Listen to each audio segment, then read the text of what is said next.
My papa drives an Aston Martin. My daddy drives an Aston Martin. That's what a lot of you all sound like. See, my problem with you is you really want to be a white girl. Y'all already know what time it is. I got the black V-neck on.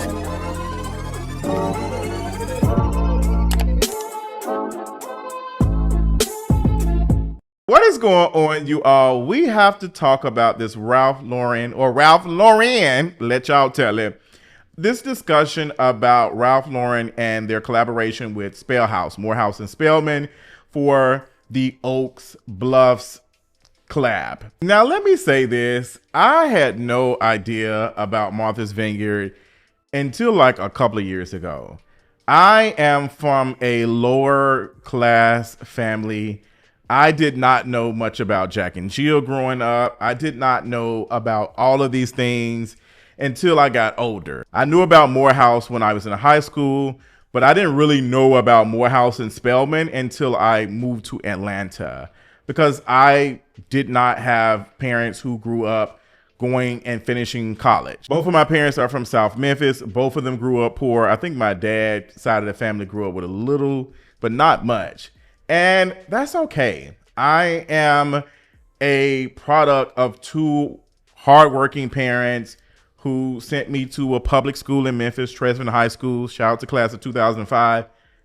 I will say that I don't consider myself the subject matter expert on this discussion. I'm really coming as someone who is from the outside looking in, someone who does not have ties to black folks who have wealth, and that's okay. I will say this, and I'm not going to be doing the beginning story. If you're following it, you've seen what's going on. All of the TikToks about this collab started from someone basically critiquing it and saying, hey, this doesn't really speak to me. And you had so many other folks come out and show their true colors.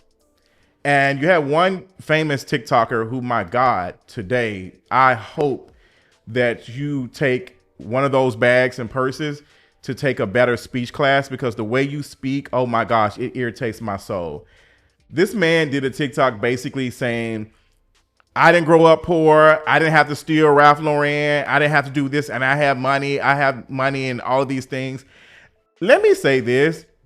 Black elitism is not something that has just happened. It's been going on for the longest. The problem is working class poor folks like myself. I don't consider myself working class poor, but terms and conditions may apply. But coming from a working class poor family, this does not speak to everybody. Like, this doesn't represent like Black America. It represents the top percentage of the very small amount of black folks who do have quote unquote generational wealth. And then the others who think they're going to be able to get that while doing Airbnbs, Turo, and everything else, like scamming other black folks to get to this black elitism. Scamming and exploiting black folks. I've already talked about that with the black owned restaurants discussion, how they exploit working class blacks to get to this. Black capitalism will not save us. We've been saying this for the longest, and this is all that this represents. I'm not telling black folks to not buy it. I think the way people talk about this collab is triggering for working class folks. And the way y'all respond to poor people talking about this, when I say poor, I don't mean it as a derogatory term. I think we have to be okay with saying that, because if we're being honest, a lot of us are poor. A lot of us are cash poor, if we're being honest. If cash was to stop flowing for us, a lot of us will not be able to afford our living for the next couple of months. If you have time this week or today, please watch this video on YouTube by CNBC. This video, why even high earners are living paycheck to paycheck, is so accurate.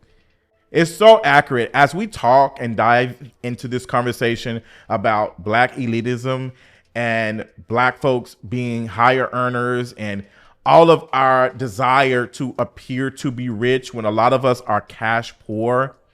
Like, we don't have a lot of cash. And I think that The responses to this recent concert are very clear that the data is compelling. That a lot of folks are using Klarna, Affirm, Afterpay to purchase $1,000 tickets. If you had to dig into your credit to buy one of these tickets, you more than likely could not afford it. And that doesn't mean that you can't go, you shouldn't go. Yeah, you might have used that to get some points because people love to use that. I know some folks who say they pay their rent with their credit card to get points. If you are doing that and you're not paying immediate back within the 30 days or what have you, you didn't have enough money to afford these tickets. And a lot of us don't have the money to even afford this collection. And a lot of us did not have the income. Our parents did not have the income to go visit Martha's Vineyard or whatever, this segregated whatever. We didn't have that. Like, yes, there are some folks who grew up maybe poor and had a family member who went, whatever. Like, we can come up with these stories or these scenarios where some working class folks did attend and some people did and they're working class now. A lot of our desire to see things like this is us really trying to scrub away the blackness and the stain of black folks being poor. Yes, there are some black people who got money, some black folks, generational wealth, all of that. People and the way they are responding are saying the very quiet part out loud. Because if you are proud and you want to wear this and this is something for you, then do it. But the folks who are speaking and responding, being irritated, like the way some of y'all are describing that you were able to be in these circles and do that. Well, I didn't do that. The way some have said black people are not a monolith, the way y'all use that is I am not that type of black. And I don't want to be associated with that. Not that. Get that black off the TV. I don't want to see it. And we have to be honest about that. And we see that. We've been seeing it, especially in the rise of social media. Let's be honest. A lot of you all do not, the ones who love this type of imagery, you all do not have working class poor friends. I see it every discussion. Yes, social media tells us a little something. It's not the whole picture, but y'all are in the comments. Even if you're not creating the content, you're in the comments. You all talk about going on trips with your friends and how you don't like paying for poor folks stuff and you don't. I hear you all and I see you all out in public and how you all treat folks who do not make money. We hear when you all speak about not wanting affordable housing being close to your neighborhood. We hear how you all speak about minimum wage and how workers who work fast food and low education jobs or whatever you all describe to use that these people do not deserve a livable wage. We hear it. We saw it this past election. We saw how you all talked about people who were not interested in supporting either candidate. You all act as though we do not see you all for what you all be saying. So this conversation and the way it's being handled is proof that there's something in the pudding and it's anti-blackness. And y'all are trying to use black people are not a monolith to disguise your disdain with black folks who don't make the same income as you. And let me tell you something. The math ain't wrong. A lot of y'all don't have the coin. A lot of us do not have the coin. But we are so caught up in this representation so much that it has taken over our social media feeds, and how when we go out of town and we go out the country, we have to let people know that we too have a light-skinned porch. We too are on the boat with the rich and the famous. We are around folks who can afford to go out of town and do these things. Y'all let us know this every time. And I'm not saying everybody, but it's enough for it to be a conversation. We see how you all move on social media, how y'all are disgusted by the quote unquote ratchetness y'all see, but y'all want it to be cleaned up for your consumption. Y'all don't like these characters, but when they are being portrayed in maybe a Medea play or Medea movie, y'all don't like everyday black folks. And the way Y'all are so thirsty for nostalgia because you're not happy where you are at now. You're not happy about this political climate. You're not happy about all the things that's going on, that y'all are now going back to the 60s to find some type of something, some type of escape to make you feel validated. That's exactly what this is. This is nostalgia. We are so hungry for nostalgia. We are so hungry because we don't like where we are at now. We rather go back than try to fix where we are at now. And I'm talking about beyond waiting till November to do this work. We don't like where we are at now. So we have to pull back so many years to find a place that we feel comfortable, instead of trying to create a world that is better. And even if we never get to that in our lifetime, I'd rather die trying. I'd rather die trying than trying to go back to something that never was. The conversation about Jack and Jill, blacks, is real. The way y'all talk about these things, y'all love to be a part of the elite. The conversation about American Express, the lounges in the airports. Y'all were deep in y'all elitist bag when Delta said, hey girl, we're not doing all this no more. We're going to scale back. We're going to make it harder to get into these lounges. We're going to raise the stuff up. Y'all didn't like that. You are quick to tell us that you have taken so many trips with your passport. You all like to be a part of the elite. And the elitism that y'all are desperate for is definitely tied to whiteness. We can see it in this campaign, if we're being honest. The campaign, the pictures that are used, the models that are used, let's just say the quiet part out loud. This is the blackness that you all want to be portrayed. Let's just be honest. This is the blackness that you all want to be seen. This is the only version of blackness that you all want to be seen.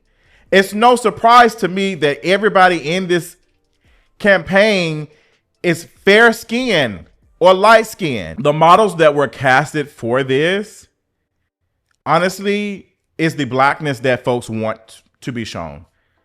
Like, this goes back to the conversation about the black statue that was in New York City that people were disgusted by. Remember, everybody was upset about that. Now we're having a conversation like, hey, this doesn't represent, well, what y'all mad for? See what's going on here? Because I guarantee you the people who had an issue with the statue don't have an issue with this. And let's not play ourselves. The modeling industry in itself is anti-black, and it's anti-fat, and anti-fatness is anti-blackness. Shout out to Deshaun Harrison. Like, you can't remove that from this institution. You just cannot. But it's very clear and very evident looking at the models. I'm seeing it right now. Everybody looks thin. Everybody is a certain color. This is what y'all want. This is the image, if I'm being honest. This is the image that is tied to Morehouse, to Spelman, and a lot of these HBCUs. And let me be clear that this is not an attack on the models. They were just doing their job, and they ate it. The issue is these models were picked specifically for an image of blackness that was acceptable for this campaign. All of these models have the same facial features, the same nose, the same face. Like, all of them are similar. A lot of them do not have the different aspects of blackness. And I think that's where people are also having an issue with, but it's not being articulated. We've seen how the HBCUs have responded to certain things and certain looks. Remember the infamous conversation about the FAMU graduate who had a picture that FAMU didn't want. And I know some might argue that this shoot was distasteful because it was semi-nude.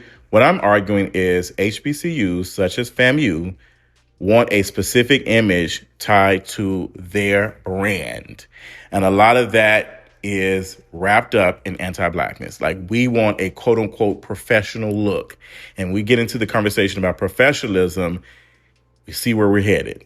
They didn't like the photo shoot that she did for her graduation. And they were talking about taking her stuff away because of that. Going even into the D9. A lot of them were colorist. One specific one was very colorist. You don't think that's tied to that? Y'all got to let go. Y'all want to wear these Jim Crow suits so bad, and I want y'all to let it go. I'm begging y'all to let go. We can create something different. We can come up with something outside that is inclusive. But we're going back. This conversation is so unique considering the ad response from American Eagle and the blue jeans and my jeans are good. Like, you can't make this up. Like, this is another version of this. Like, this is the jeans that we want to be portrayed. Like, this is the version of Blackness that I want to be seen and showcased. And I think y'all need to listen to folks who are saying, hey, this is making me uncomfortable. I'm not sure how to feel about it. And instead of listening to understand, y'all are very much responding in the most loudest of anti-Black rhetoric that you all don't realize it because you want to get your stuff off. Everybody didn't grow up poor. Everybody didn't. The fact that you're saying that says so much. I'm looking at this photo and it's probably like 2 dark-skinned folks in here. Y'all threw in one person with an afro. Every other man in here has a short haircut. Like, this is clear what it is. Straight hair, straight texture. Certain textures are allowed. Certain, like, we're going to let this go in. If I'm being real, looking at this photo shoot, it gives colorist texturism down. Like, it gives that. It gives, we are not like y'all. We are not like y'all. Because I don't see everyday Blacks in this. I see a specific demographic, a certain texture. Because y'all threw in one person with an afro in here. Every masculine presenting person in this photo has a short haircut. Certain curl patterns are heightened in this photo. Like, it's clear what y'all are doing. It's clear. And instead of us trying to like figure out what these folks are saying and hey, this might be like, this might be true. We might need to take a look at it. Y'all don't, because y'all not finna have a quote unquote ghetto looking person a part of this because it doesn't fit the aesthetic. It doesn't fit. That's why everybody in here looks fit. The only people who don't probably look as fit are older Black folks in this photo. But even then, it's a specific type of aged person in the photo. Like, I don't know what else to say. Like, people are not wrong to look at this. I'm like, I'm not feeling it. I'm not sure about it. Y'all are upset because they're calling out the truth and it's making y'all look like what y'all are, what y'all are trying to escape from. And we see it very, very clear and it's very, very evident. This conversation is just really something for the books. I mean, it's been going on for days now. Like, folks are even commenting saying, y'all can't afford this. Y'all don't even know about the Ralph Lauren collection. I'm like, oh my gosh, like, girl, like, is this what y'all have to offer? This is all y'all got to offer. Do better.